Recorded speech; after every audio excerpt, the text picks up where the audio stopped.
donc aujourd'hui on interviewe Estelle et Vincent qui jouent dans Danny and the Deep Blue Sea.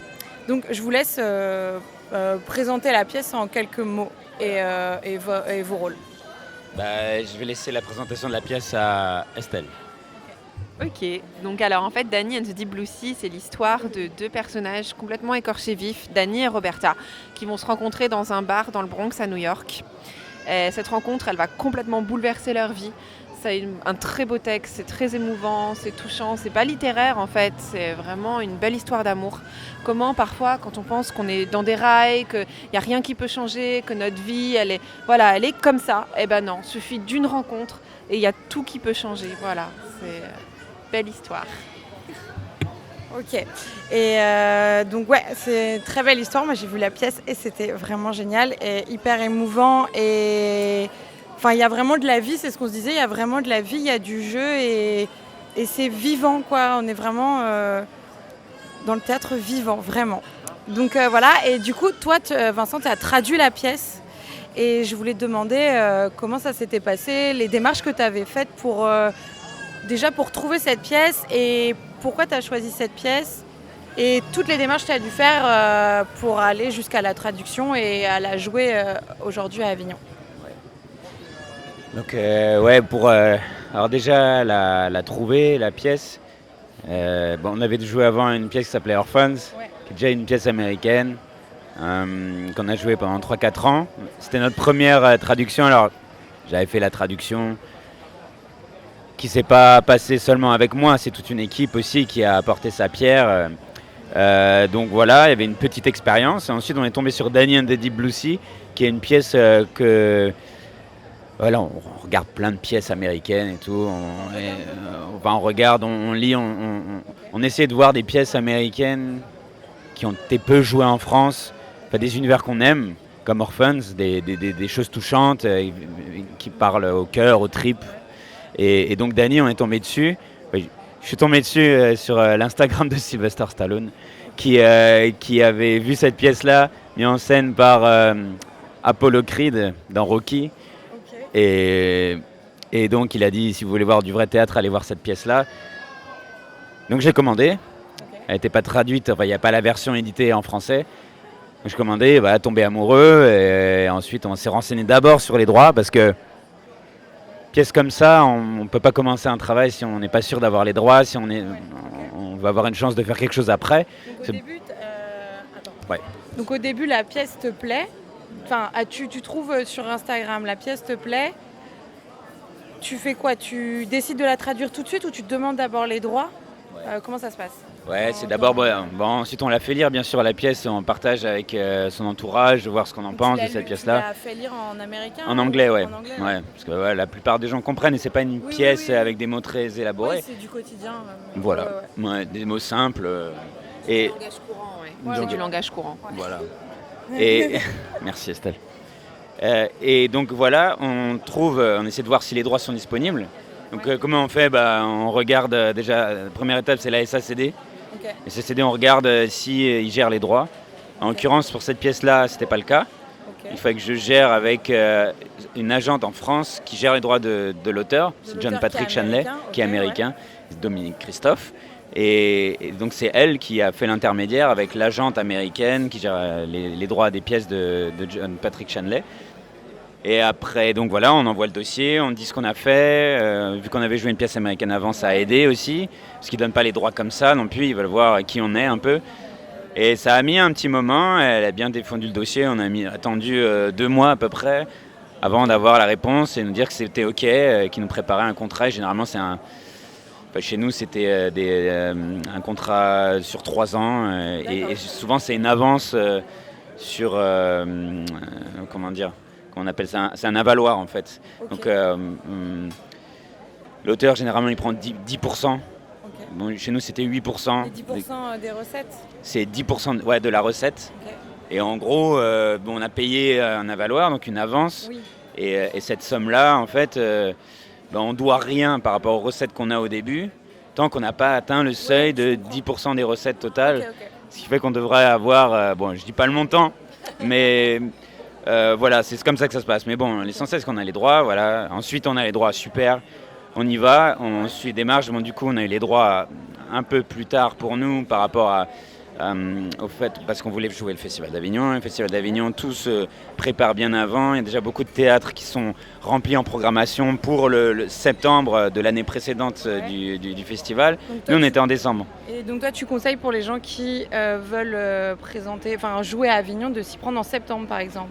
Ah ouais, carrément, même avant, quoi. Et montrer le travail à des gens, à proposer. Je pense qu'il y a pas mal de gens qui sont réceptifs.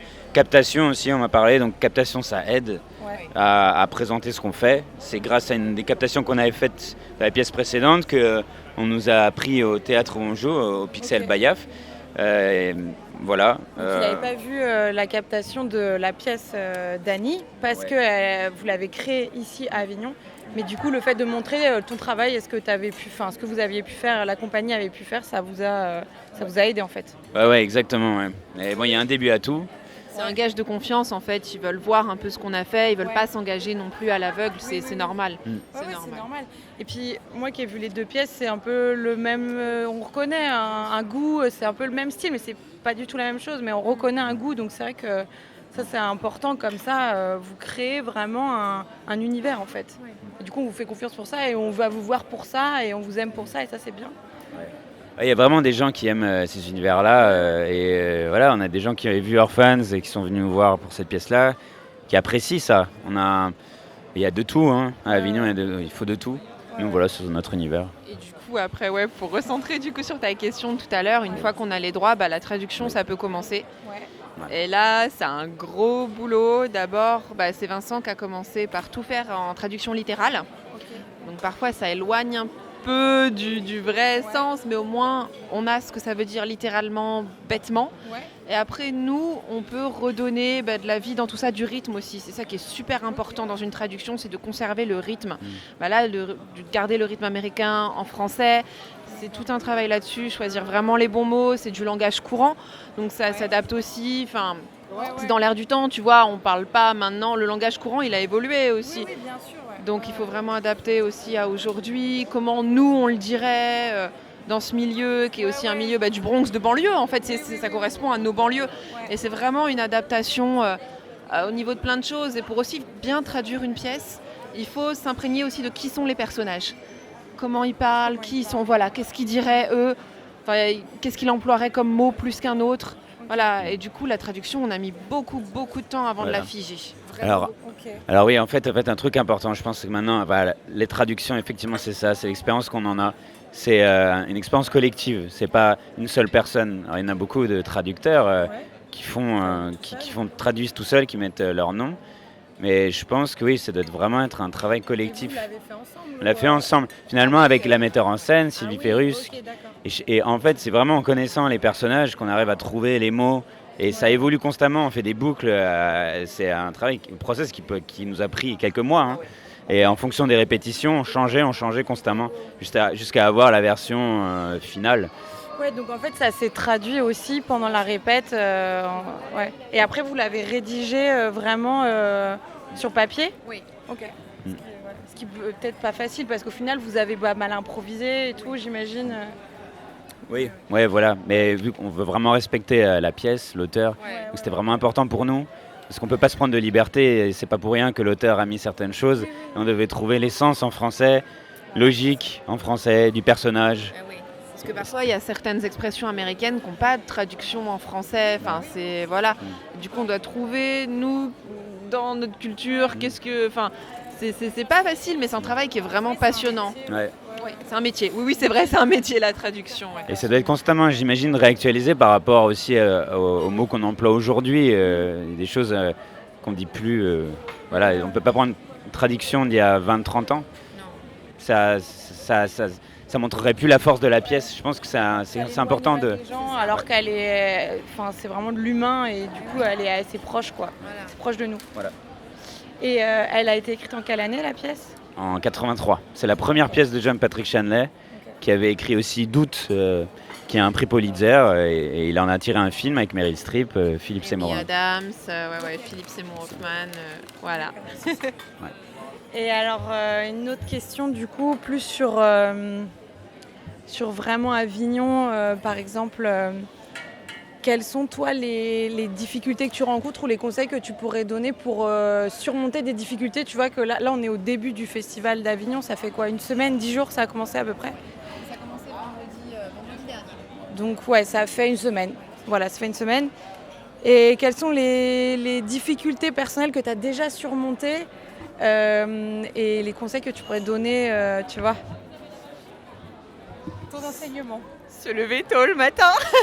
La corde à sauter. Ouais.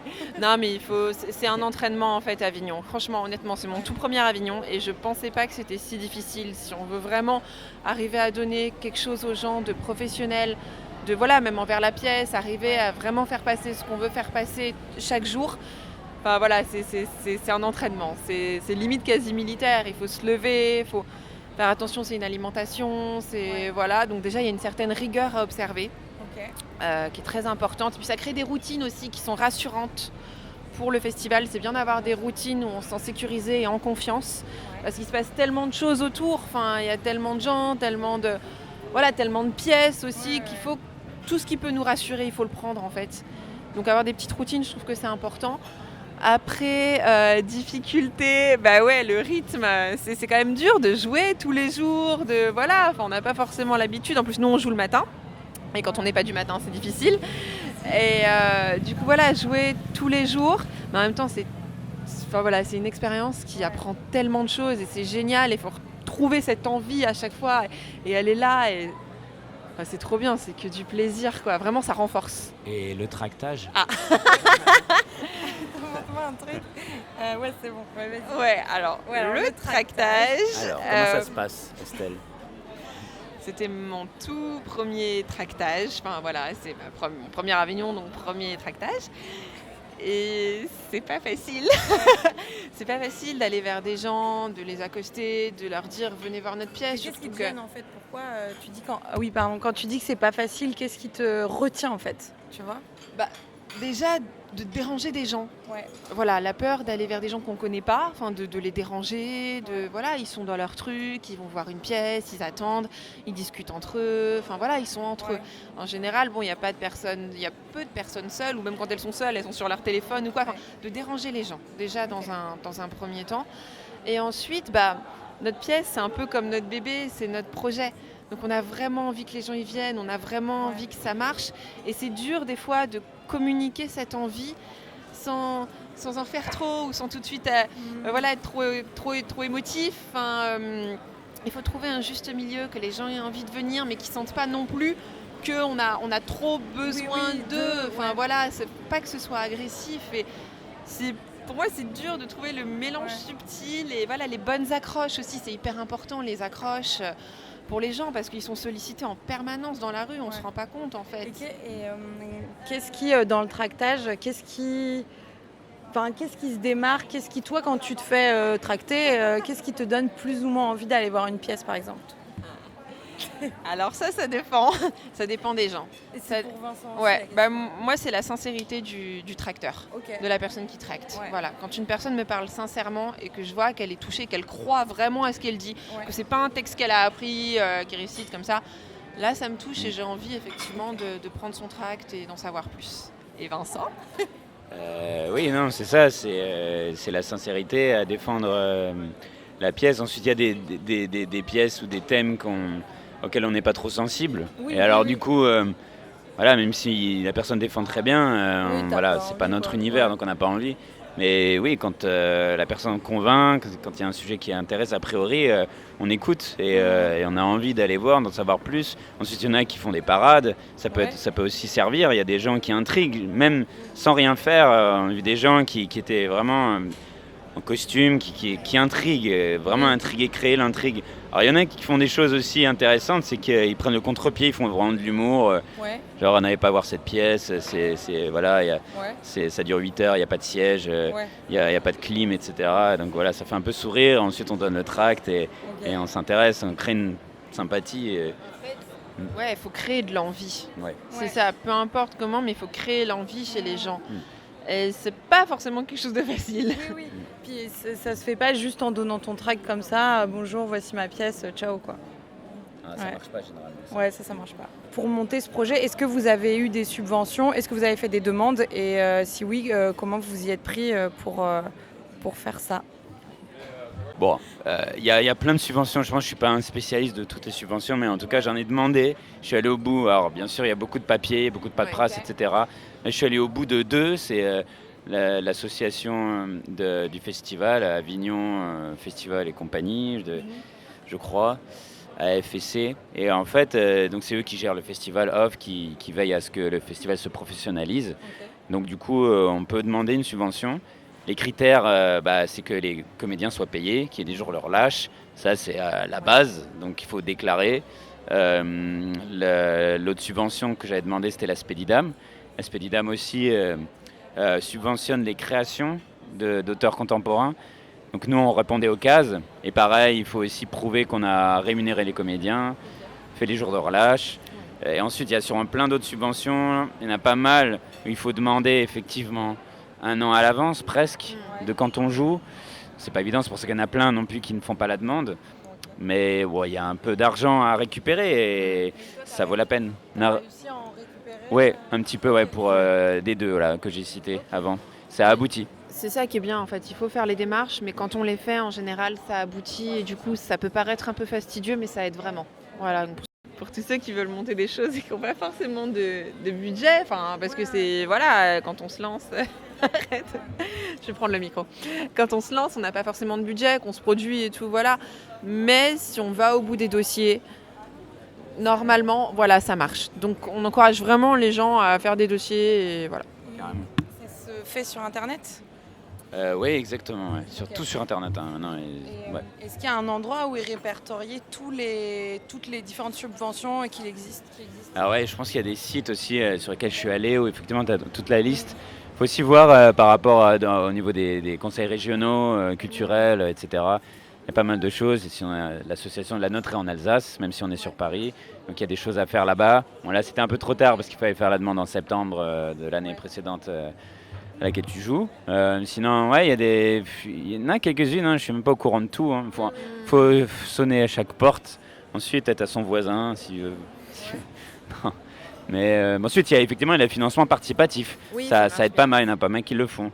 Les Kiss Bank Bank ou Oui, pour les Litchi Avignons, ou ouais, voilà. pour les Avignons, etc. Il y en a plein. Pour certains, ça fonctionne.